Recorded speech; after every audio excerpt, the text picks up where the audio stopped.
സമസ്ത century കാലത്ത് സമസ്തയുടെ ആരംഭകാലം മുതൽ കൂടെ ഉണ്ടായിരുന്ന ഉലമാ, അവരുടെ ഓരോരുത്തരുടെയും ചരിത്രം വായിക്കുന്നതും പഠിക്കുന്നതും നമുക്കെല്ലാവർക്കും അവരുടെ ശഫാഅത്ത് ലഭിച്ച് രക്ഷപ്പെടാനുള്ള ഒരു വസീല കൂടിയാണല്ലോ. പ്രിയപ്പെട്ട പാങ്ങിൽ ഉസ്താദിൻ്റെ അടുത്തുനിന്ന് നേരിട്ട് സമസ്ത മെമ്പർഷിപ്പ് സ്വീകരിക്കാൻ സൗഭാഗ്യം ലഭിച്ച ആളാണ് കേരളം നൂറുൽ ഉലമാ, ആലിമീങ്ങളുടെ പ്രകാശം എന്ന് വിശേഷിപ്പിക്കുന്ന പ്രിയപ്പെട്ട എം.എ. ഉസ്താദ്. ഈ കാലം, ദീർഘമായൊരു കാലം സമസ്തയുടെ കൂടെ നിന്നും മുന്നണി പോരാളിയായും പ്രിയപ്പെട്ട ഉസ്താദ് ഉണ്ടായിരുന്നു. നമ്മുടെ പ്രസ്ഥാനത്തിൻ്റെ എല്ലാ മുന്നേറ്റങ്ങൾക്കും രൂപീകരണങ്ങൾക്കും ഉസ്താദിൻ്റെ അടയാളപ്പെടുത്തലുകൾ ചരിത്രത്തിൽ വളരെ കൃത്യമാണ്. SOS ആയാലും SSF ആയാലും സുന്നി ജമിയത്തുൽ മുഅല്ലിമീനാണെങ്കിലും നമ്മുടെ പ്രസിദ്ധീകരണങ്ങളാണെങ്കിലും ഏത് ഖൈറാത്തിൻ്റെയും മുന്നിൽ ഉസ്താദിൻ്റെ കയ്യൊപ്പും ഉസ്താദിൻ്റെ ആശയം ഉണ്ടായിരുന്നു എന്നുള്ളത് സമസ്തയുടെ ചരിത്രം പഠിക്കുന്ന ഏതൊരു വിദ്യാർത്ഥിക്കും ബോധ്യപ്പെടുന്നൊരു കാര്യമാണ്. നമ്മൾ ഇന്ന് M.A. ഉസ്താദിനെയാണ് വായിക്കുന്നത്. പ്രാസ്ഥാനിക പ്രവർത്തകർക്കും സാധാരണക്കാർക്കും ആലിമീങ്ങൾക്കും മുത്തഅല്ലിമീങ്ങൾക്കും സർവോപരി എല്ലാവർക്കും മാതൃകയാക്കാനാവുന്ന ഒരുപാട് ക്വാളിറ്റീസ്, എലമെൻസുകൾ അടങ്ങിയതായിരുന്നു ആ നീണ്ട ഒരു കാലം പുരുഷായുസ്. ഉസ്താദിനെയാണ് നമ്മളിന്ന് ചർച്ച ചെയ്യുന്നത്. പ്രധാനമായിട്ടും M.A. ഉസ്താദിനെ വായിക്കുമ്പോൾ നമുക്കൊക്കെ നമ്മുടെ നേതാക്കൾ ഉസ്താദുമാർ ആദ്യം പറഞ്ഞു തരുന്നത് M.A. ഉസ്താദ് സമയത്തിന് കാണിച്ച പ്രാധാന്യവും സമയത്തിലെ കൃത്യനിഷ്ഠതയും ഒക്കെയാണല്ലോ. മിക്കപ്പോഴും ഏത് പരിപാടിയുടെയും ബിഫോർ ടൈം M.A. ഉസ്താദ് അവിടെ എത്തും. അത് ബൈ ട്രെയിനാണെങ്കിലും ബൈ റോഡാണെങ്കിലും ഉസ്താദ് എന്നെക്കൊണ്ട് ആരുടെയും സമയം നഷ്ടപ്പെടരുത് എന്ന് ചിന്തിച്ച ആൾ കൂടിയാണ്. M.A. ഉസ്താദിൻ്റെ ജീവിതം, ഇപ്പോൾ സമയത്തെക്കുറിച്ച് പറഞ്ഞു. ഒരു പണ്ഡിതൻ്റെ ജീവിതത്തിൽ നമ്മൾ കാണേണ്ട എല്ലാം മേളിച്ചൊരു ജീവിതം, അതായിരുന്നു M.A. ഉസ്താദിൻ്റെ ജീവിതം. അതിലേറ്റവും പ്രധാന സമയം തന്നെയാണ്. സ്വന്തം സമയത്തിന് വില കൽപ്പിക്കുക, മറ്റുള്ളവരുടെ സമയത്തിന് കൂടി വില കൽപ്പിക്കുക. ഒരു പ്രോഗ്രാമിന് വിളിക്കപ്പെട്ട് കഴിഞ്ഞാൽ അവിടെയുള്ള കുറേ മനുഷ്യരുടെ സമയം കൂടിയാണ് ഞാൻ കവർന്നെടുക്കുന്നത്. 9 മണിക്ക് സ്റ്റാർട്ട് ചെയ്യേണ്ട ഒരു പ്രോഗ്രാം M.A. ഉസ്താദ് അരമണിക്കൂർ മുമ്പൊക്കെ അവിടെ എത്തി നേരത്തെ തന്നെ ആ 9 മണിക്ക് ഒരുങ്ങിയിട്ടുണ്ടാവും. അങ്ങനെയുള്ള കുറേ അനുഭവങ്ങൾ SSFൻ്റെ തന്നെ പല പ്രോഗ്രാമുകളിലും M.A. ഉസ്താദ് ഏൽപ്പിച്ച സമയത്തിന് മുമ്പേ വരികയും കൃത്യസമയത്ത് തന്നെ പരിപാടി ആരംഭിക്കുകയും ചെയ്തതായിട്ട് കേട്ടിട്ടുണ്ട്. അൽമക്കറിൽ പഠിക്കണ കാലത്ത് SSFൻ്റെ മെഡിക്കൽ എഞ്ചിനീയറിംഗ് കോൺഫറൻസ് അവിടെ നടന്നിരുന്നു. അഥവാ നമ്മുടെ പ്രൊഫ് സമിറ്റിൻ്റെ ആദ്യ വേർഷൻ. അപ്പോൾ M.A. ഉസ്താദ് മഗ്രിബ് നിസ്കാരം കഴിഞ്ഞ ഉടനെയാണ് പ്രോഗ്രാമിൻ്റെ ഉദ്ഘാടനം നടത്തേണ്ടത്. ഉസ്താദ് മഗ്രിബിന് മുമ്പ് തന്നെ അവിടെ എത്തി നിസ്കാരം കഴിഞ്ഞ് ഉടനെ സ്റ്റേജിലേക്ക് കയറുന്നുണ്ട്. അപ്പോൾ തബാറക സൂറത്ത് ഓതിയും മറ്റൊക്കെ കുട്ടികളിങ്ങനെ വരുന്നേ ഉള്ളൂ. അപ്പോൾ എന്നെക്കൊണ്ട് ആരുടെയും സമയം നഷ്ടപ്പെടണ്ട എന്ന് കരുതിയിട്ട് സദസ്സിലാൾ കുറവാണോ കൂടുതലാണോ എന്നൊന്നല്ല ഉസ്താദ് ചിന്തിക്കുന്നത്. ആരുടെയും സമയം, നേരത്തെ പറഞ്ഞ പോലെ ആരുടെയും സമയം നഷ്ടപ്പെടരുത് എന്നാണ് ഉസ്താദ് വിചാരിക്കുന്നത്. ജാമിയ സാദിയയിൽ ഉണ്ടായിരുന്ന ഒരു മുദരിസ് ഉണ്ട്, നമ്മുടെ നാട്ടിലാണ് ഉസ്താദിൻ്റെ വീട്. ആ മുദരിസ് ഉസ്താദിൻ്റെ ലത്തീഫ് സാദി ഓണപ്പറമ്പ് എന്നാണ് ഉസ്താദിൻ്റെ പേര്. ഉസ്താദ് ഒരു അനുഭവം പറഞ്ഞ ഓർമ്മയുണ്ട്. ജാമിയ സാദിയിലേക്ക് ഒരു കെട്ട് കിതാബ് കൊണ്ടുവന്നത്രേ. അപ്പോൾ കുത്തുബുഖാനയിലേക്ക്, ലൈബ്രറിയിലേക്ക് ആ കിതാബ് കൊണ്ടുവരുമ്പോൾ എം എ ഉസ്താദ് എത്ര കിതാബുണ്ട് എന്ന് എണ്ണാൻ വേണ്ടി പറഞ്ഞു, ഏതൊക്കെയാണ് എത്ര ഉണ്ട്. അപ്പോൾ ഉസ്താദിൻ്റെ മുമ്പിൽ നിന്ന് എണ്ണിയോണ്ട് ഒരു ചെറിയൊരു പേടി പോലെ 15 അല്ലെങ്കിൽ 16 എന്ന് പറഞ്ഞു. എന്താ 15 അല്ലെങ്കിൽ 16, ശരിക്കെണ്ണെന്ന് പറഞ്ഞു. ശരിക്കെണ്ണി 15. അപ്പോൾ എം എ ഉസ്താദ് തിരിച്ചു പറയണത്, ആദ്യത്തെ എണ്ണാനെടുത്ത സമയം കറക്റ്റ് തന്നെ എണ്ണിയിരുന്നുവെങ്കിൽ രണ്ടാമത് എണ്ണാനെടുത്ത സമയം വേറെ എന്തെങ്കിലും ഹയറിന് ചിലവഴിക്കാമായിരുന്നു. ഈ ഉസ്താദിൻ്റെ മുന്നിലേക്കൊക്കെ നമ്മളുടെ ഒരു ജീവിതം വെച്ച് നോക്കുമ്പോൾ വളരെ എന്താ പറയേണ്ടതെന്ന് അറിയില്ല, അത്രയും സമയത്തിന് പ്രാധാന്യം കൽപ്പിച്ച ഒരാളായിരുന്നു എം എ ഉസ്താദ്. എം എ ഉസ്താദിനെ ആര് കാണാൻ വേണ്ടി പോയാലും ആവശ്യം പൂർത്തിയായി എന്ന് കണ്ടാൽ എം എ ഉസ്താദ് തിരിച്ചു ചോദിക്കുന്ന ഒരു ചോദ്യമുണ്ട്, വേറൊന്നുമില്ലല്ലോ. ഇത് ചരിത്രത്തിൽ മഅറൂഫുൽ കർഖി റളിയല്ലാഹു അൻഹുവിൻ്റെ ചരിത്രത്തിൽ നമുക്ക് വായിക്കാൻ പറ്റും. എം എ ഉസ്താദിൻ്റെ അടുത്ത് പോയിട്ട് ഫോർമാലിറ്റി ആക്കുന്ന പരിപാടിയൊന്നും അവർക്ക് ഇഷ്ടമല്ല. എന്ന് പറഞ്ഞാൽ ഉസ്താദിന് നമ്മൾ വന്നത് ശല്യമായോ, അങ്ങനത്തെ പരിപാടിയൊന്നും ഉസ്താദിന് കാര്യം പറയുക, കറക്റ്റ് പറയുക. പിന്നെ ഉസ്താദിൻ്റെ വഫാത്തിൻ്റെ കുറഞ്ഞ കാലം മുമ്പ് കാണാൻ പോയവരുടെ അനുഭവം അവർ പറയുന്നത് കേട്ടിട്ടുണ്ട്. ഉസ്താദിന് തീരെ കൈക്ക് വയ്യാതായപ്പോൾ കിതാബിൻ്റെ പേജ് മറിക്കാൻ കഴിയാത്തതുകൊണ്ട് ഒരാളെ കൂലി കൊടുത്തിട്ട് നിശ്ചയിച്ചത്രേ കിതാബിൻ്റെ പേജ് മറിക്കാൻ. അപ്പോഴും സമയം കളയാതെ അങ്ങനെ ഒരു ജീവിതം നയിച്ച ഒരു മഹാമനുഷ്യയാണല്ലോ പ്രിയപ്പെട്ട ഉസ്താദ് അവർ. ഈ സമയത്തിൻ്റെ പറയുമ്പോൾ ഉസ്താദ് കൃത്യമായ ടൈം ടേബിൾ ഉണ്ടായിരുന്നു എന്ന് പറയുന്നിട്ടുണ്ട്. എന്ന് പറഞ്ഞാൽ വായിക്കാൻ ഇത്ര സമയം, എഴുതാൻ, ഇബാദത്തിന്, ദിക്റിന്, അങ്ങനെ കൃത്യമായ ടൈം ടേബിൾ ഉസ്താദ് എപ്പോഴും കീപ്പ് ചെയ്തിരുന്നു.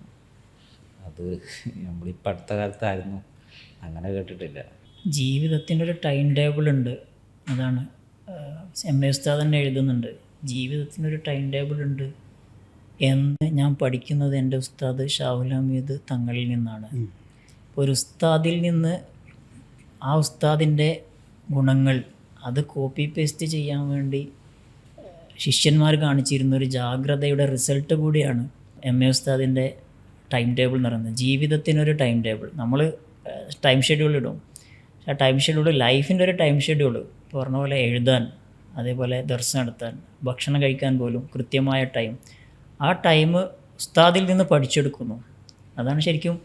എന്നിട്ട് അത് ഉസ്താദ് തന്നെ ഒരു മാതൃകയായിട്ട് ഉസ്താദിൻ്റെ പുസ്തകത്തിൽ പറയുന്നു. ഞാൻ എൻ്റെ ഉസ്താദിൽ നിന്ന് നേരിട്ട് അനുഭവിച്ച ഒരു പ്രധാനപ്പെട്ട ഒരു പാഠമായിട്ടാണ് ഈ ടൈം ടേബിൾ എന്ന് പറയുന്നത്.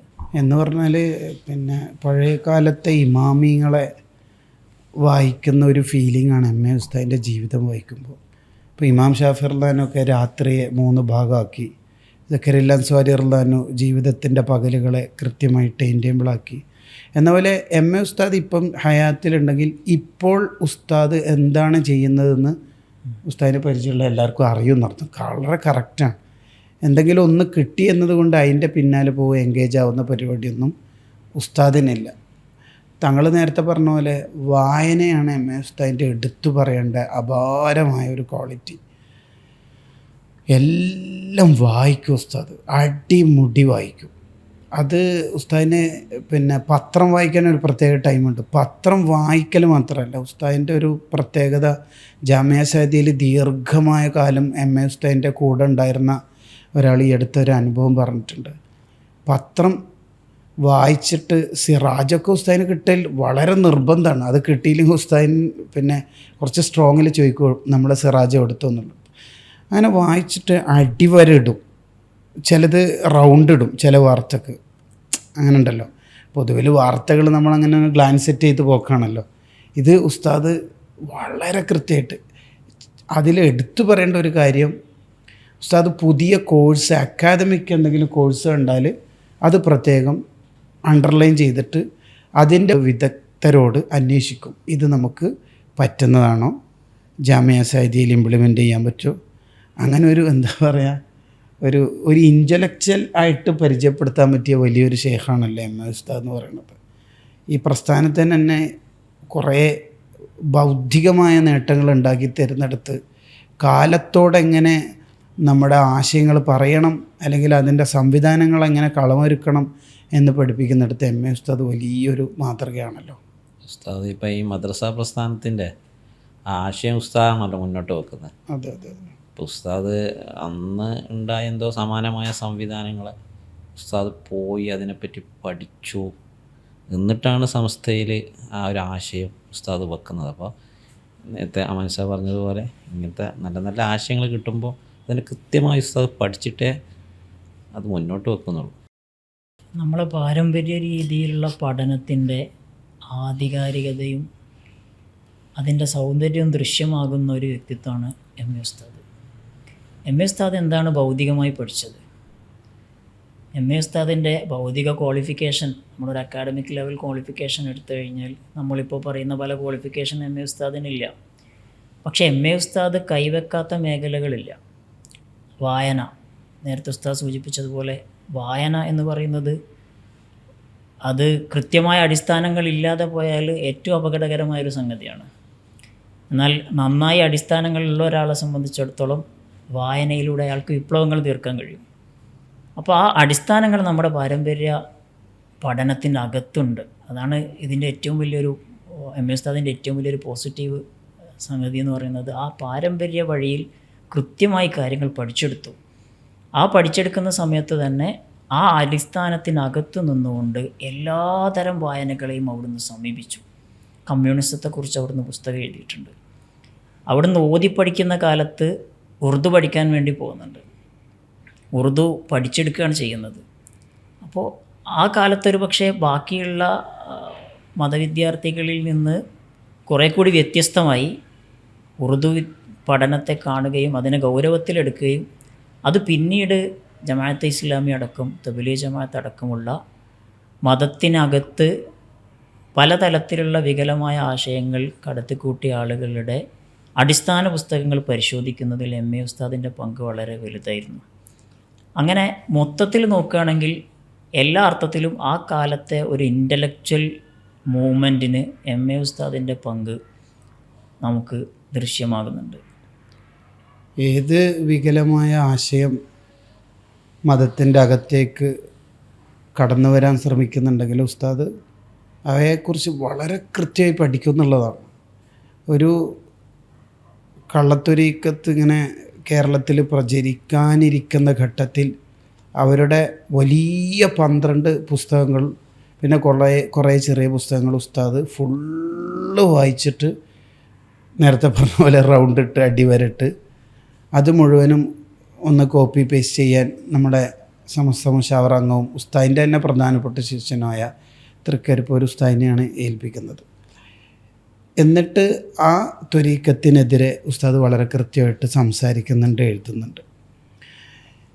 ഈ പറഞ്ഞ വിരുദ്ധമായ ആശയങ്ങൾ, മതത്തിന് യോജിക്കാൻ പറ്റാത്ത ആശയങ്ങൾ എതിർക്കുന്ന ആരെങ്കിലും ഉണ്ടെങ്കിൽ ഈ കിതാബ് അവരുടേതാണല്ലോ, ഈ പുസ്തകം അവരുടേതാണല്ലോ, അവർ വരട്ടെ എന്ന് പറഞ്ഞിട്ട് ഇപ്പോഴും ഇതുവരെ വന്നിട്ടില്ല എന്നാണ് ഉസ്താദിൻ്റെ അടുത്ത്. ഉസ്താദ് ശരിക്കും പറഞ്ഞാൽ ഇത്തരം കള്ളത്തൊരീക്കത്തുകാരുടെ ഒക്കെ ഒരു പേടി സ്വപ്നമായിരുന്നു. ഉസ്താദ് ആധികാരികമായി പഠിക്കും. ഉസ്താദ് ഈ മതത്തിൻ്റെ ഒരു കാവൽ ഭടനാണ്. പ്രസ്ഥാനത്തിൻ്റെ അകത്ത് ഒരു 6ാം വിരൽ മുളക്കുക എന്ന് പറയണത് ഉസ്താദ് അത്രയും എന്താ പറയുക ഒരു പ്രൊട്ടക്ഷൻ ഒരുക്കിയിരുന്നു. ഉസ്താദിൻ്റെ ഒരു വൈജ്ഞാനിക ശക്തി കൊണ്ട് നേരത്തെ സാബിർ ഉസ്താദ് പറഞ്ഞ പോലെ ഈ പ്രതിരോധം തീർക്കുന്നിടത്ത് ഉസ്താദ് വലിയൊരു പങ്ക് വഹിച്ച വലിയൊരു നേതാവാണ്. അതുകൊണ്ടാണ് നമ്മുടെ ഏത് പ്രധാനപ്പെട്ട ആശയങ്ങളും എം എ ഉസ്താദിലൂടെ നമ്മൾ കടന്നു വരുന്ന ചരിത്രം വായിക്കാറുണ്ട്. കൻസുലുൽമ ചിത്താരി ഉസ്താദ് തന്നെ പലപ്പോഴും നമ്മുടെ ബൈലാവി ബുഖാരി ക്ലാസ്സൊക്കെ എടുക്കുമ്പോൾ എം എ ഉസ്താദിനെ വലിയ ബഹുമാനത്തോടെയാണ് പറയാറുള്ളത്. ചിത്താരി ഉസ്താദ് പലപ്പോഴും എം എ ഓർ എന്നാണ് പറയുക, എം എ ഓർ വലിയൊരു എന്നുള്ള അർത്ഥത്തിൽ. ആ പറയുന്ന സമയത്ത് തന്നെ പ്രധാനമായിട്ടും ചിത്താരി ഉസ്താദ് പറയാറുള്ളത് എം എനെ പിടിക്കാനാണ് പലരും ശ്രമിച്ചത്. എം എനെ എന്തെങ്കിലും ചെയ്യാൻ നോക്കിയാൽ ഈ പ്രസ്ഥാനത്തിന് എന്തെങ്കിലും ചെയ്യാൻ കഴിയുമെന്ന് അവരൊക്കെ വിചാരിച്ചത്. എം എ എന്ന് പറഞ്ഞാൽ ഈ പ്രസ്ഥാനത്തിൻ്റെ എല്ലാമാണ്. എം എ ഓർ അത്രയും വലിയവരാന്ന് ഇങ്ങനെ പറഞ്ഞുകൊണ്ടിരിക്കും. ഭയങ്കര ബഹുമാനത്തോടെ പറയുന്ന ഒരു ആശയം നമുക്ക് കാണാം. പറയുന്നത് ആധികാരികമായിരിക്കും എന്നതാണ് എം എ ഉസ്താദിൻ്റെ ഏറ്റവും വലിയൊരു സവിശേഷത. ആ ആധികാരികത രചനയിലാണെങ്കിലും വാക്കുകളാണെങ്കിലും നമ്മുടെ കയ്യിൽ നിന്ന് പോകുന്ന ഒരാശയം, അങ്ങനെയാണല്ലോ നമ്മൾ വാക്കിനെക്കുറിച്ച് പറയുന്നത്. ഇമാം ഷാഫി റളിയല്ലാഹു അൻഹു പറയുന്നുണ്ടല്ലോ, നിങ്ങൾ സംസാരിച്ചു കഴിഞ്ഞാൽ ആ സംസാരത്തിനാണ് നിങ്ങളുടെ മേൽ പിന്നെ അധികാരമുള്ളത്, വാവിട്ട സംസാരത്തിൻ്റെ മേൽ പിന്നെ നിങ്ങൾക്ക് അധികാരമില്ല. ആ ഒരു ആശയത്തെ ഏറ്റവും ഗൗരവത്തിൽ എം എ ഉസ്താദ് കണ്ടു എന്ന് നമുക്ക് മനസ്സിലാക്കാൻ കഴിയും. ഒരു രചന ഉസ്താദിൻ്റെ പേരിൽ വരുമ്പോൾ അത് വീണ്ടും വീണ്ടും വായിച്ച് ഉറപ്പ് വരുത്തുന്നു. ഉസ്താദ് സാധാരണ ഈ ലേഖനങ്ങൾ വേറെ ആളെ കൊണ്ട് എഴുതിക്കലില്ല. ഉസ്താദ് ലേഖനങ്ങൾ ഉസ്താദ് സ്വന്തം എഴുതി കൊടുക്കും അവസാന കാലം വരെ. ഒരു ഘട്ടത്തിൽ ഉസ്താദ് തസവുഫുമായി ബന്ധപ്പെട്ടൊരു ലേഖനം എഴുതിയിട്ട് പ്രസാധകരോട് പറയുന്നുണ്ട്, നിങ്ങളിത് പൊന്മൾ ഉസ്താദിനെ കൊണ്ടൊന്ന് വായിപ്പിക്കണം. അതൊരു സൂക്ഷ്മതയുടെ അങ്ങേയറ്റമാണല്ലോ. ഈ രംഗത്ത് നേരത്തെ സൂചിപ്പിച്ചതുപോലെ ഏറ്റവും മികച്ച പഠനം നടത്തി ആധികാരികമായി പറയാൻ കഴിയുന്ന എം എ ഉസ്താദ് അതിനെ ഒന്നുകൂടി വെരിഫൈ ചെയ്യാൻ, ഒന്നുകൂടി അതിൻ്റെ സൂക്ഷ്മതയ്ക്ക് വേണ്ടി വായിക്കാൻ പൊന്മൾ ഉസ്താദിനെ സൂചിപ്പിക്കുന്നുണ്ട്. അതില്ലാത്തൊരു പാടാണ്. ഇന്നത്തെ കാലത്ത് പ്രത്യേകിച്ചും അതിൽ നമുക്ക് വലിയ പാടുണ്ട്. കുറഞ്ഞ വിവരം ലഭിക്കുന്ന സമയത്ത് തന്നെയും ആധികാരികമായി പറയാനാണ് നമുക്കൊക്കെ താല്പര്യം. ഒരു ആധികാരിക ശബ്ദമായി പറയുമ്പോൾ നമുക്ക്, അല്ലെങ്കിൽ പുതിയൊരു ജനറേഷൻ അത്ര പേടിയില്ലാത്തത് നമ്മളിങ്ങനെ പല ഘട്ടങ്ങളിലും അനുഭവപ്പെടുന്നുണ്ട്. അവിടെയാണ് എം എ ഉസ്താദിനെ പോലെ അഗാധ ജ്ഞാനമുള്ള ഒരാൾ അവരൊരു വിഷയത്തെക്കുറിച്ച് പഠനം നടത്തി എഴുതിയതിന് ശേഷം ആ മേഖലയിൽ കേരളത്തിൽ പ്രതിഭാത്വം തെളിയിച്ച, നേരത്തെ ഉസ്താദ് സൂചിപ്പിച്ചതുപോലെ ഈ വ്യാജ ആശയങ്ങളുമായി വരുന്ന ആളുകളെ ഏറ്റവും കൃത്യമായി അത് സ്കോറിട്ട് പിടിച്ച, അല്ലെങ്കിൽ അതിനെ കൃത്യമായി അണ്ടർലൈൻ ചെയ്ത് കേരളത്തിന് മനസ്സിലാക്കി കൊടുത്ത ഒരു മഹാപണ്ഡിതൻ പൊന്മൾ ഉസ്താദ്, അവിടുത്തെ പേര് നിർദ്ദേശിച്ചുകൊണ്ട് അവിടുത്തെ കൂടി ഒന്ന് വായിപ്പിക്കണം എന്ന് പറയുന്നത് അത് സൂക്ഷ്മതയുടെ ഒരു തലാണ്. അതേസമയം തന്നെ മുഹിയസുന്ന ഉസ്താദിനുള്ളൊരു വലിയൊരു എം എ ഉസ്താദിൻ്റെ സർട്ടിഫിക്കറ്റ് കൂടിയാണല്ലോ. പൊന്മൾ ഉസ്താദിൻ്റേതാണെങ്കിലും ഷെയ്ഖുന്നയുടേതാണെങ്കിലും എ പി ഉസ്താദിൻ്റേതാണെങ്കിലും എം എ ഉസ്താദിൻ്റേതാണൊക്കെ ഉസ്താദ് നേരത്തെ പറഞ്ഞ സമയത്തോടുള്ള ഒരു സമീപനം, ഒഴിവ് സമയം. സുൽത്താനുലമയെ നമ്മളൊരു സമയത്ത് ഈ ഉസ്താദിൻ്റെ അസുഖം ബാധിച്ച ഉടനെയുള്ളൊരു സമയത്ത് നമ്മളൊരു കാര്യം സമ്മതെടുക്കാൻ വേണ്ടി പോകുന്ന ഒരു സമയം, നമ്മൾ ഉസ്താദിനെ പ്രതീക്ഷിക്കുന്നത് ഉസ്താദ് റെസ്റ്റ് എടുക്കാതിരിക്കുന്നതാണ്. പക്ഷെ ആ റെസ്റ്റ് എടുത്ത് കൊണ്ട് പുറത്തേക്ക് ഇറങ്ങുന്ന ഉസ്താദിൻ്റെ കൂടെയും ഒരു മുത്തല്ലിമ് കിതാബ് എടുത്ത് ഇങ്ങനെ നടന്നു പോകുന്നത് നമ്മൾ കാണുന്നുണ്ട്. ശരിക്കും നമ്മുടെ ഒരു വൈജ്ഞാനിക കൈമാറ്റ രംഗത്ത് നമ്മുടെ ഉലമാ സമയത്തിന് കൊടുത്തൊരു പ്രാധാന്യം നമ്മുടെ ഉലമായിലൊക്കെ അതിങ്ങനെ നിഴലിച്ച് കാണുന്നു എന്നുള്ളതാണ്. അത് നമ്മുടെ എല്ലാ ഇമാമിങ്ങളുടെ ജീവചരിത്രത്തെയും നമ്മൾ വായിക്കുമ്പോൾ, ഉദാഹരണത്തിന് ഇമാം നവവി റളിയല്ലാഹു അൻഹു വഴിയിലൂടെ പോകുമ്പോൾ കിതാബ് കയ്യിലുണ്ടാവുന്നു, മഹല്ലി ഇമാമിൻ്റെ കയ്യിൽ കിതാബ് ഉണ്ടാവുന്നു, ഇബ്നു ഹജർ തങ്ങൾ, അവരുടെ ഉസ്താദ് സക്കരിൽ അൻസാരി തങ്ങൾ, ഷഹറാൻ ഇമാം റളിയല്ലാഹു അൻഹു, ഇവരെല്ലാവരുടെയും ലോക ചരിത്രത്തിൽ ഈ ഉമ്മത്തിന് ഖിദ്മത്തെടുത്ത എല്ലാ മഹാന്മാരും അവരൊരൊറ്റ സെക്കൻഡ് കളയാറില്ല എന്നുള്ളതാണ്.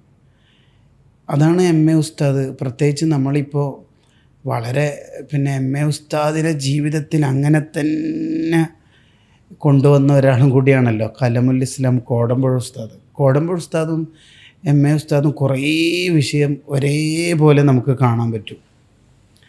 കോടമ്പുഴ ഉസ്താദിൻ്റെ അടുത്തും നമ്മൾ എന്തെങ്കിലുമൊക്കെ ഒരു വിഷയത്തിന് വേണ്ടി, ഒരു പഠനത്തിന് വേണ്ടി ഉസ്താദിൻ്റെ അടുത്ത് നിന്ന് എന്തെങ്കിലും നമുക്ക് കിട്ടാൻ വേണ്ടി പോയാൽ ആവശ്യം പൂർത്തിയായി എന്ന് കണ്ടാൽ ഉസ്താദ് പിന്നെ ചോദിക്കുന്നൊരു ചോദ്യം വേറൊന്നുമില്ലല്ലോ എന്നാണ്. അങ്ങനെയാണ് സംഭവം. മഅറൂഫുൽ കർഹി റളിയല്ലാഹുവിൻ്റെ അടുത്ത് ആരെങ്കിലും പോയിട്ട് സംസാരിച്ച് കഴിഞ്ഞാൽ മഅറൂഫുൽ കർഹി തങ്ങൾ ചോദിക്കും, പിന്നെ എനിക്ക് പണി ഉണ്ട്, പോയി തരുമെന്നുള്ള അർത്ഥത്തിൽ തന്നെയാണ് ചോദ്യം വരുന്നത്. സംഭവം എം എ ഉസ്താദിൽ എടുത്തു പറയേണ്ട ഒരു കാര്യമാണ്, തങ്ങന്മാരോട് ഭയങ്കര ബഹുമാനമാണ്. ചെറിയൊരു മോന് മുത്തല്ലിമായ തങ്ങളുട്ടിയാണെങ്കിലും ആ മോന് ആ റൂമിലോ പരിസരത്തോ ഉണ്ടെങ്കിൽ എം എ ഉസ്താദ് ഇരിക്കൂലത്രേ. റസൂലുള്ളാഹിൻ്റെ മക്കളെ സ്വല്ലല്ലാഹു അലൈഹി വസല്ലം ഭയങ്കര ബഹുമാനം. താജുൽ ഉലമ എന്ന് പറഞ്ഞാൽ എം എ ഉസ്താദിന് തീർന്നു. താജുൽ ഉലമ റൂമിലേക്ക് വന്നാൽ പിന്നെ റൂമിൽ നിൽക്കില്ല. അത് താജുൽ ഉലമക്കുള്ളതാണ് എം എ ഉസ്താദിൻ്റെ റൂം.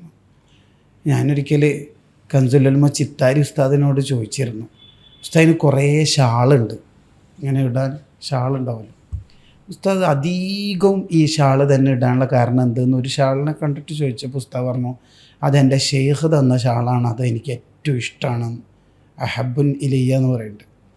അപ്പോൾ ഞാനിങ്ങനെ ഷെയ്ഖ് എന്ന് പറഞ്ഞാൽ ചിത്താരി ഉസ്താദിൻ്റെ ഷെയ്ഖ് ആരായിരിക്കും എന്ന് നമുക്കൊരു താല്പര്യം ഉണ്ടാവും. ഞാൻ ഉസ്താദോട് ചോദിച്ചു, എന്താണ് ഉസ്താദ് ഷെയ്ഖിനെ കൊണ്ട്? അതെൻ്റെ താജുൽ ഉലമയാണെന്ന് പറയുന്നുണ്ട്.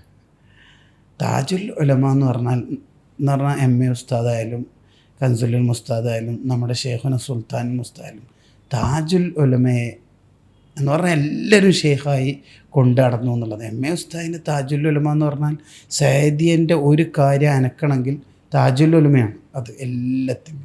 അപ്പോൾ തങ്ങന്മാരോട് ഭയങ്കര സ്നേഹമാണ്. എം.എ. ഉസ്താദിൻ്റെ ഈ ചരിത്രം ഇങ്ങനെ വായിക്കുമ്പോൾ ഓർമ്മ വരുന്നത് 90 വയസ്സ് പിന്നിട്ടിട്ടുള്ള ഒരു പണ്ഡിതൻ്റെ ചരിത്രം കിതാബിലുണ്ട്. അവർ ദർസ് എടുത്തിട്ട് പുറത്തേക്ക് ഇറങ്ങുമ്പോൾ ഒരു തങ്ങൾ കൂട്ടി ചെരുപ്പ് ശരിയാക്കി കൊടുക്കുന്നുണ്ട് ഉസ്താദിൻ്റെ. ആ തങ്ങൾക്ക് ഏകദേശം ഒരു 18 ആ ഒരു അറൗണ്ടാണ് പ്രായം വരുന്നത്. ഈ ഉസ്താദിനാണെങ്കിൽ വലിയ പ്രായമായിട്ടുണ്ട്, 90+ ആയിട്ടുണ്ട്. അപ്പോൾ ഈ തങ്ങൾ കുട്ടിയാണ് എൻ്റെ ചെരുപ്പ് എടുത്തത് എന്ന് കണ്ടപ്പോൾ ഉടനെ വേറെ മുത്താലിമിനെ വിളിച്ചിട്ട് പറഞ്ഞു, ഈ ചെരുപ്പ് ടൗണിലെങ്ങാനും വിറ്റോളി, ഞാനിത് ഇടൂല. എന്തേ വേറെ ചെരുപ്പ് വാങ്ങിയിട്ട് വരും? എന്താ ഉസ്താദ്?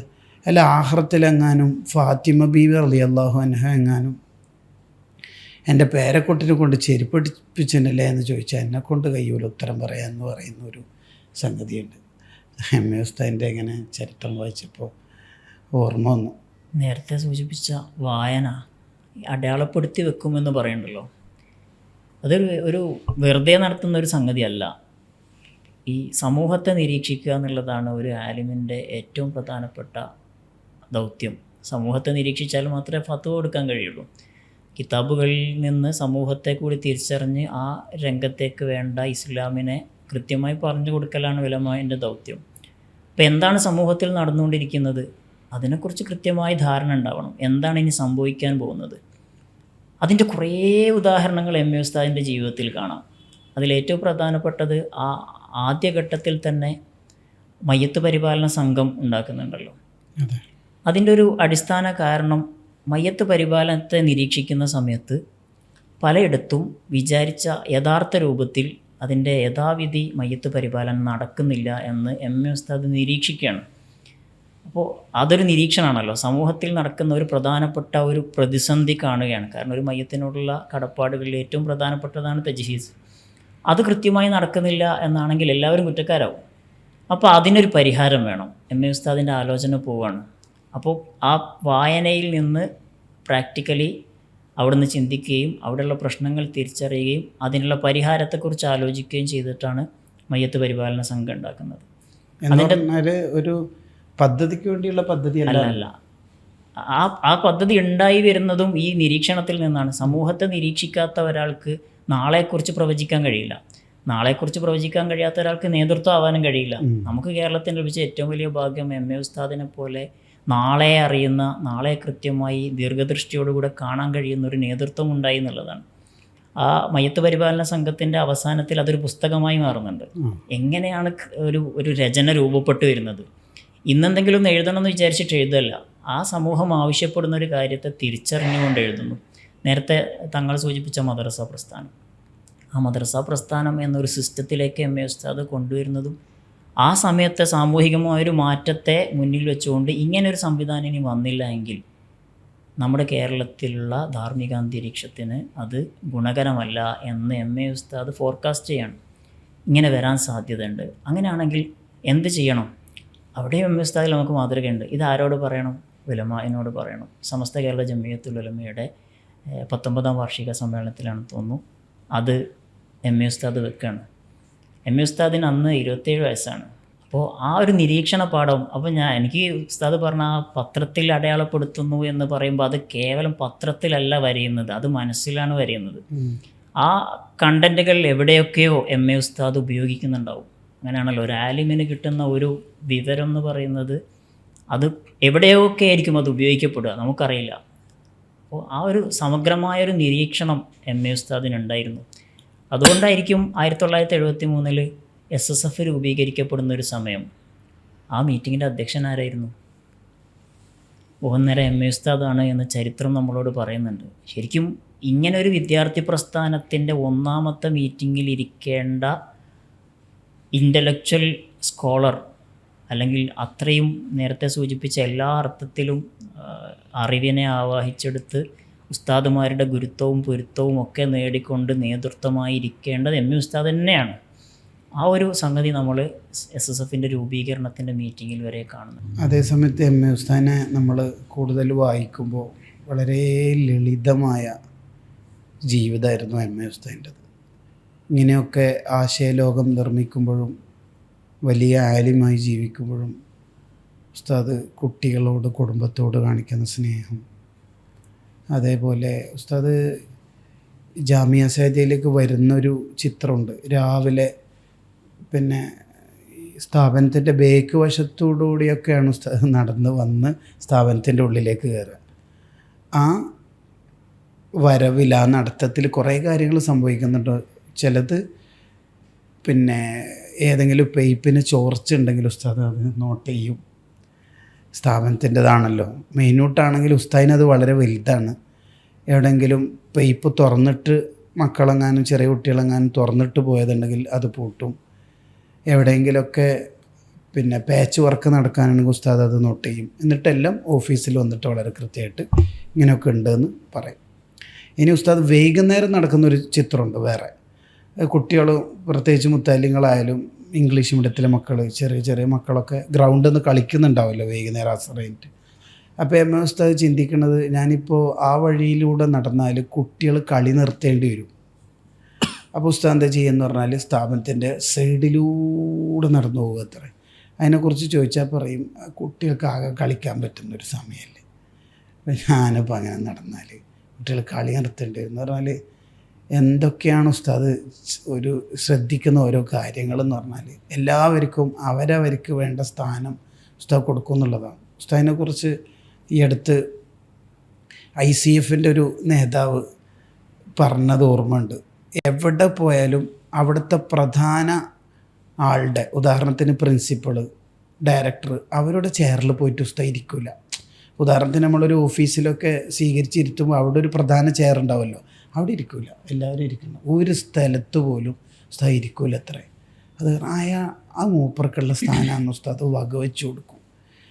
ഏത് കാര്യത്തിലും ഉസ്താദ് അങ്ങനെയാണ്. ആ അൻസിൽ ഇന്നാസ മനാസിൽ, കുട്ടികൾക്ക് കളിക്കേണ്ട സമയത്ത് കുട്ടികൾ കളിക്കുക. ഉസ്താദിനെ നമ്മൾ പിന്നെ ഇങ്ങനെ വായിച്ചുകൊണ്ടിരിക്കുമ്പോൾ ഉസ്താദ് തളിപ്പറമ്പ് കുവ്വത്തുൽ ഇസ്ലാമിയ എന്ന സ്ഥാപനത്തിൽ ദീർഘകാലം ദർസ നടത്തിയിട്ടുണ്ടല്ലോ. അപ്പോൾ അവിടെ മുഅല്ലിമായിട്ട് സദർ ഉസ്താദൊക്കെ ആയിട്ടുണ്ടായിരുന്നു. അപ്പോൾ അവിടുത്തെ ഒരു കാലം പിന്നെ ഓർമ്മിക്കുന്നുണ്ട്. അവിടുത്തെ കാലം എന്ന് പറയുന്നത് ഉസ്താദ് മുത്തഅല്ലിങ്ങളൊക്കെ, കുട്ടികളൊക്കെ വളരെ ഹിക്മത്തോടു കൂടിയാണ് ഓരോ കാര്യം തിരുത്തി കൊടുക്കുക. ഏതെങ്കിലും ഒരു ശിഷ്യൻ പിന്നെ സുബഹിൻ്റെ ജമാഅത്ത് മിസ്സായിപ്പോയി, ഉറങ്ങിപ്പോയി എന്നുണ്ടെങ്കിൽ ആ മോനെ പിറ്റേന്ന് വിളിച്ചിട്ട് പറയാം, മോനെ ഇങ്ങോട്ട് വാ, നാളെ ആരല്ല സുബഹിക്കില്ലാത്തതെന്ന് മോനൊന്ന് ഉസ്താദിന് പറഞ്ഞു തരണേന്ന് പറയും. ആ സ്നേഹത്തോടുള്ള ചോദ്യത്തോടു കൂടി ആ കുട്ടിയുടെ എല്ലാ കാലത്തേക്കുള്ള സുബഹി ജമാഅത്ത് സ്ഥാപിക്കപ്പെട്ടു. ഒരാളെയും വേദനിപ്പിക്കാത്ത അത്രയും ലളിതമായ ജീവിതമായിരുന്നു ഉസ്താദിൻ്റെത് എന്ന് നമുക്ക് വായിക്കാൻ പറ്റും ചരിത്രത്തിൽ.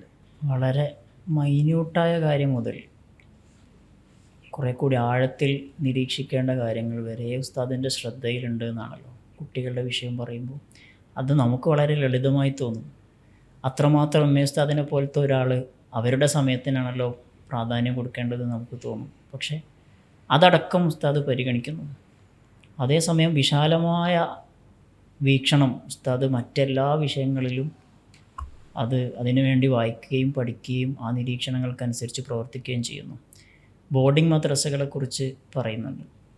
ബോർഡിംഗ് മദ്രസകൾ എന്ന ആശയത്തെ എഴുതി പ്രതിഫലിപ്പിക്കുന്നത് എം എ ഉസ്താദാണ്. അത് ഉസ്താദിൻ്റെ ഒരു നിരീക്ഷണമാണ്. ആ ഒരു ഘട്ടത്തിലുണ്ടായിരുന്ന വിദ്യാഭ്യാസത്തിൻ്റെ ഒരു ബാലൻസിങ് നഷ്ടപ്പെട്ടു പോകുന്നു. ഭൗതിക വിദ്യാഭ്യാസവും മതവിദ്യാഭ്യാസവും തമ്മിൽ ഉണ്ടാകേണ്ട അനിവാര്യമായൊരു ബാലൻസിങ് നഷ്ടപ്പെട്ടു പോകുന്നു എന്ന് നിരീക്ഷിക്കുമ്പോൾ എന്താണ് പരിഹാരം? കേവലം ഒരു പ്രശ്നം നിരീക്ഷിക്കുക എന്നുള്ളതല്ല ഉസ്താദ് ചെയ്യുന്നത്. ഉസ്താദ് തന്നെ പരിഹാരം കണ്ടെത്തുന്നു. എന്നിട്ട് ആ പരിഹാരത്തിന് വേണ്ടി ഉസ്താദ് ശ്രമിക്കുകയാണ്, ഉസ്താദ് എഴുതുകയാണ്. അങ്ങനെയാണ് ചേളാരിയിലും അതേപോലെ വേങ്ങാടും 2 ആദ്യ ബോർഡിംഗ് മദ്രസകൾ വരുന്നത്. എം എ ഉസ്താദ് ഇത് പറയുമ്പോൾ എം എ ഉസ്താദിൻ്റെ വാക്കുകൾക്ക് വില കൽപ്പിക്കുകയും അതിനെ ചർച്ചക്കെടുക്കുകയും ചെയ്യുന്ന ഉസ്താദുമാരെയും കൂടി നമ്മൾ കാണുന്നുണ്ട്. അതാണ് ശരിക്കും ഏറ്റവും പ്രധാനമായി നമ്മൾ കാണുന്ന മറ്റൊരു സംഗതി. ഉസ്താദ് പറയുന്നു, ഉസ്താദ് നിരീക്ഷിക്കുന്നു, അത് പറയുന്നു, അത് സമസ്തയിൽ അവതരിപ്പിക്കുന്നു. ഉസ്താദ് മദ്രസ സംവിധാനത്തെക്കുറിച്ച് അവതരിപ്പിക്കുമ്പോൾ ഉസ്താദ് ജനറൽ ബോഡി മെമ്പർ മാത്രമാണല്ലോ. അതേപോലെ ഈ ഒരു ഘട്ടത്തിലൊക്കെയും ഉസ്താദ് സമസ്തയുടെ നേതൃരംഗത്തില്ല. പക്ഷേ അങ്ങനെ ഒരു ആവശ്യം സമൂഹത്തിനുണ്ട് എന്ന് ഉസ്താദുമാരുടെ ശ്രദ്ധയിൽപ്പെടുത്തുമ്പോൾ അതിനെ സാഗൂതം കേൾക്കുകയും അതിന് പരിഹരിക്കാൻ ശ്രമിക്കുകയും ചെയ്തു. ഇതാണ് സമസ്ത കേരള ജമിയത്തുൽ ഉലമ ഈ 100 വർഷം ചെയ്ത പ്രവർത്തനങ്ങൾ. ഈ ഓരോന്നോരോന്നെടുത്താലും നമുക്ക് മനസ്സിലാവും. വെറുതെ ഒന്ന് ചെയ്യുക എന്നത് സമസ്തയുടെ ചരിത്രത്തിലില്ല. അനിവാര്യതകളെ തിരിച്ചറിയുന്നു, അതെങ്ങനെയാണ് സമൂഹത്തെ ബാധിക്കുക എന്ന് തിരിച്ചറിയുന്നു, എങ്ങനെ അതിന് പരിഹാരമുണ്ടാക്കണമെന്ന് ആലോചിക്കുന്നു, അതിനുവേണ്ടി എക്സ്പേർട്ടുകളായ ആളുകളോട് സംസാരിക്കുന്നു. അങ്ങനെ എന്താണ് ഈ സമൂഹത്തിന് ആവശ്യമായത്, അതിലേക്ക് ആവശ്യമായത് ചെയ്യുക എന്ന വലിയ പ്രവർത്തനമാണ് ഈ 100 വർഷം സമസ്ത കേരള ജമിയത്തുൽ ഉലമ ചെയ്തത്. ഉസ്താദിൻ്റെ ജീവിതം പറയുമ്പോൾ നമുക്ക് ഒരിക്കലും മറക്കാൻ പറ്റാത്തൊരു കാര്യം ഉസ്താദിൻ്റെ ഒരു സാമ്പത്തിക സൂക്ഷ്മതയാണല്ലോ. എം.എ. ഉസ്താദിൻ്റെ സാമ്പത്തിക സൂക്ഷ്മതയെ നമ്മളറിയുമ്പോൾ അത്ഭുതപ്പെട്ടു പോകും. ഉസ്താദിൻ്റെ ബെൽറ്റിലുള്ള അറകൾ 3 അറകളുണ്ടായിരുന്നു. ഒന്ന് സ്ഥാപനത്തിൻ്റെത്, മറ്റൊന്ന് സ്വന്തം ആവശ്യത്തിൻ്റെ ക്യാഷ്, പിന്നെ സംഘടനയുടേത്. ഈ സ്ഥാപനവും സംഘടനവും ഒന്നിച്ച് മനോഹരമായി കൊണ്ടുപോയ ഒരു വലിയൊരു പ്രകാശമാണല്ലോ എം.എ. ഉസ്താദ് എന്ന് പറയുന്നത്. ഉസ്താദിൻ്റെ ബാഗും അങ്ങനെ തന്നെയായിരുന്നു. 3 അറകളുണ്ടാവും. സംഘടനൻ്റെ ക്യാഷ്, സ്ഥാപനത്തിൻ്റെ ക്യാഷ്, പേഴ്സണൽ ക്യാഷ്. വളരെ കൃത്യമായിരുന്നു. യത്തീംഖാനൻ്റെ പേന കൊണ്ട് ആർട്സ് കോളേജിൻ്റെ വിഷയം ഒരക്ഷരം എഴുതാത്ത ആളായിരുന്നു എം.എ. ഉസ്താദ്. സ്ഥാപനത്തിലേക്ക് ആര് സംഭാവന കൊണ്ടുവന്നാലും സ്വന്തം കൈ കൊണ്ട് വാങ്ങൂല. എത്ര ആരോടെങ്കിലൊക്കെ പറഞ്ഞ് വാങ്ങി റെസിപ്റ്റ് ഉസ്താദ് കൈ കൊണ്ട് വാങ്ങി കൊടുക്കും. അത് വലിയ സൂക്ഷ്മതയാണ് ആ വിഷയത്തിൽ ഉസ്താദ് ഉണ്ടായിരുന്നു. ഉസ്താദിനെ കൂടുതൽ അടുത്തറിയുമ്പോൾ നമ്മൾ അത്ഭുതപ്പെട്ടു പോകുന്ന കുറേ ചിത്രങ്ങളുണ്ട്. തൻ്റെ ബാഗിൽ റിസാല എപ്പോഴും കരുതും. എന്തെങ്കിലുമൊക്കെ ഉണ്ടെങ്കിൽ ചീഫ് എഡിറ്റർ മാളിയേക്കൽ സുലൈമാൻ സക്കാഫി ഉസ്താദിനെ വിളിച്ചിട്ട് പറയുകയും ചെയ്യും റിസാലയുടെ ലേഖനത്തെക്കുറിച്ചൊക്കെ. അതേ ബാഗിൽ തന്നെ ഉസ്താദ് കഫം പുട റെഡിയാക്കി വെച്ചിട്ടുണ്ടായിരുന്നു. ഉസ്താദിൻ്റെ ഒരു ഒരു ഒരു ഒരു ദാഇ എന്ന് പറയുന്നതിൻ്റെ എല്ലാ പിക്ചറും ഉസ്താദിലും ഉണ്ടായിരുന്നു എന്നുള്ളതാണ് നമ്മൾ വായിക്കേണ്ട വളരെ പ്രധാനപ്പെട്ടൊരു കാര്യം. ഇത് പറഞ്ഞപ്പോൾ റിസാലയെ പറഞ്ഞപ്പോൾ റിസാലയിൽ വരുന്ന ആർട്ടിക്കിളുകൾ ഉസ്താദ് മുഴുവനും വായിക്കും. ഉസ്താദിൻ്റെ ഒരു പ്രത്യേകത, ഉസ്താദിന് ഇവിടെയുള്ള മൂവ്മെൻറ്റുകളെക്കുറിച്ച് മാത്രമല്ല, ആഗോളതലത്തിൽ നടക്കുന്ന ഇസ്ലാമിക് മൂവ്മെൻറ്റുകളെക്കുറിച്ചൊക്കെയും ഉസ്താദ് വായിക്കും. എല്ലാവരെക്കുറിച്ചും ഉസ്താദിൻ്റെ അടുത്ത് കൃത്യമായ ധാരണകളുണ്ടാവും. ചില ആളുകളെ നമ്മൾ വായിക്കുമ്പോൾ ആ വായിക്കുന്ന പുസ്തകത്തിൽ ചിലപ്പോൾ പ്രശ്നങ്ങളൊന്നും ഉണ്ടാവില്ല, പക്ഷെ അടിസ്ഥാനപരമായി അവരുടെ ചില ആശയങ്ങൾക്ക് പ്രശ്നങ്ങളുണ്ടാവും. അപ്പോൾ നമ്മൾ ഈ പുസ്തകം പരിചയപ്പെടുത്തിയാൽ എന്താ സംഭവിക്കുക, അദ്ദേഹം ഈ മുത്തല്ലിമ് അല്ലെങ്കിൽ ഈ പഠിതാവ് ഈ പുസ്തകം വായിച്ച് ഇദ്ദേഹത്തിൽ ആകൃഷ്ടനായി കുറച്ച് കഴിഞ്ഞാൽ അദ്ദേഹത്തിൻ്റെ അടുത്ത പുസ്തകം വായിക്കും, പിന്നെ അടുത്ത പുസ്തകം വായിക്കും. അറിയാതെ അതിലുള്ള വികലമായ ആശയങ്ങളിലേക്ക് ഇദ്ദേഹം എത്തിപ്പെടാനുള്ള സാധ്യത ഉണ്ട്. അപ്പോൾ ആരെയാണ് നിങ്ങൾ പരിചയപ്പെടുത്തുന്നത്? അവരുടെ എല്ലാ പുസ്തകങ്ങളും വായിച്ച് അദ്ദേഹത്തെക്കുറിച്ചുള്ളൊരു നിലപാട് നിങ്ങൾക്കുണ്ടോ? ഒരുപക്ഷെ എഴുതിയ ആളെക്കാളും ആ വിഷയത്തിൽ നിലപാടുണ്ടാകുക എം.എ. ഉസ്താദിനായിരുന്നു. ഇദ്ദേഹത്തെ നിങ്ങൾ പരിചയപ്പെടുത്തരുത്. കാരണം ഇദ്ദേഹത്തെ പരിചയപ്പെടുത്തിയാൽ അദ്ദേഹത്തിൻ്റെ ചില രചനകളിൽ 4 ആശയങ്ങളുണ്ട്. ആ ആശയങ്ങൾക്ക് പ്രശ്നമുണ്ട്. ഒരേ സമയം അട്രാക്റ്റീവായ ശരിയായ ആശയങ്ങൾ ഒരു ഭാഗത്ത് പറയുന്ന സമയത്ത് തന്നെയും എവിടെയെങ്കിലും വികലമായ ആശയങ്ങൾ ഉണ്ടായാൽ അതിനെ കാണാനുള്ള ഒരു നേതൃത്വം നമുക്കുണ്ടായിരുന്നു എന്നത് കേരളത്തിലെ മുസ്ലിം ഉമ്മത്തിന് ലഭിച്ച വലിയൊരു സൗഭാഗ്യമാണ്. ശരിക്കും നൂറുൽ ഉലമാ കേരളത്തിലെ ഉമ്മത്തിന് അല്ലാഹു തആല നൽകിയ മഹാപ്രകാശം തന്നെയായിരുന്നു എം.എ. ഉസ്താദ്. ഈ നിങ്ങളെ രചനകൾ പറഞ്ഞല്ലോ ഉസ്താദ്, അപ്പോൾ നമുക്ക് വിപണിയിൽ ലഭ്യമാണ്. പക്ഷെ ഉസ്താദിൻ്റെ പ്രസംഗങ്ങൾ അത് ഓരോ സമയത്ത് അപ്ഡേറ്റ് ആയിരുന്നു. ആ സമയത്ത് കാലികമായ എന്തെങ്കിലും പ്രശ്നം ഉണ്ടെങ്കിൽ അതായിരിക്കും ഉസ്താദിൻ്റെ പ്രഭാഷണം. അത്രയും അപ്ഡേറ്റഡ് ആയിരുന്നു അല്ലേ? കൃത്യമായിരുന്നു. പിന്നെ ഉസ്താദിൻ്റെ ഉസ്താദ് ഒരേ സമയം നല്ല മുദരിസായിരുന്നു, നല്ല എഴുത്തുകാരനാണ്, നല്ല പ്രഭാഷകൻ, നല്ല സംഘാടകൻ. ഇതെല്ലാം ഉണ്ടാകുമ്പോഴും ഇബാദത്തിൽ ഒരു വിട്ടുവീഴ്ചയും ഇല്ലാത്ത ഇബാദത്തായി. അവസാന കാലം ഇപ്പോൾ 90 കഴിഞ്ഞ ഉസ്താദ് ആ അവസാന കാലഘട്ടം വരെ ഉസ്താദിൻ്റെ വഫാത്തിൻ്റെ അവസാന ആ വർഷം വരെ ഉസ്താദ് റമദാനില്ല 10 ദിവസം അവസാനത്തെ 10 പള്ളി എത്തിക്കാഫാണ്. ഉസ്താദ് എത്തിക്കാഫിരുന്നിരുന്നു. അതെല്ലാം നോക്കുമ്പോൾ ഉസ്താദിൻ്റെ ആ സൂക്ഷ്മത, ഇബാദത്തിൻ്റെ കാര്യത്തിലുള്ള സൂക്ഷ്മത വല്ലാത്ത. MA ഉസ്താദിനെ കാണാൻ വേണ്ടി കുറച്ച് ആൾക്കാർ പിന്നെ സമയം ചോദിക്കുന്നുണ്ട് അപ്പോയിൻമെൻറ്റിന് വേണ്ടിയിട്ട്. അപ്പോൾ രാത്രി പോയാലായിരിക്കും ഒന്ന് ഫ്രീ ആയിട്ട് കാണുക എന്ന് വിചാരിച്ചിട്ട് വീട്ടിലെത്തിയപ്പോൾ MA ഉസ്താദ് ദീർഘമായ സൂറത്തുകൾ ഓതിയിട്ട് നിസ്കരിക്കുകയാണ്. അപ്പോൾ വീട്ടുകാരോട് ചോദിച്ചു, ഒരു 10-20 മിനിറ്റ് കൊണ്ടൊക്കെ. ഇല്ല, 20 മിനിറ്റ് കൊണ്ടൊന്നും എന്തായാലും ഉസ്താദിൻ്റെ നിസ്കാരം തീരൂല, നിങ്ങൾക്ക് ഇപ്പം കാണൽ ബുദ്ധിമുട്ടായിരിക്കും, കുറച്ചധികം സമയം ഉസ്താദിൻ്റെ നിസ്കാരം നീണ്ടു നിൽക്കുമെന്നാണ് പറയണത്. ഇങ്ങനെ ഉണ്ടല്ലോ, ഉസ്മാൻ ബിൻ അഫ്ഫാൻ റളിയല്ലാഹുവിനെ കുറിച്ച് ദുന്നൂറൈ എന്ന് പറയാൻ കുറേ കാരണങ്ങളുണ്ട്. റസൂലുള്ളാഹിൻ്റെ 2 പെൺമക്കളെ കല്യാണം കഴിച്ചു എന്നുള്ളതിൻ്റോടൊപ്പം തന്നെ ഈ ദീർഘമായ രാത്രികാലത്തെ നിസ്കാരവും അതുപോലെ ഖുർആനൊത്തും. അങ്ങനെ ഒരു പ്രകാശമാണ് ഉസ്താദ് എന്ന് പറയുന്നത്. ആ പ്രകാശമാണ് അവിടുത്തെ വരികളിലും നാവിലും ചിന്തയിലൊക്കെ ഈ ലോകം ആസ്വദിച്ചത്.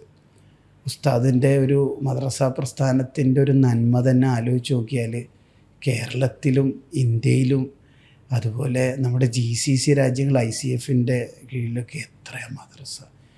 ലക്ഷക്കണക്കിന് മക്കൾ ഫാത്തിഹ പഠിച്ചത് ഉസ്താദിനല്ലേ. അതിൻ്റെ ഒരു ഒഴുക്ക് പോകുന്നതെന്ന് ആലോചിക്കുമ്പോൾ നമുക്ക് അത്രമേൽ കടപ്പാടുണ്ട് പ്രിയപ്പെട്ട ഉസ്താദിനോട്.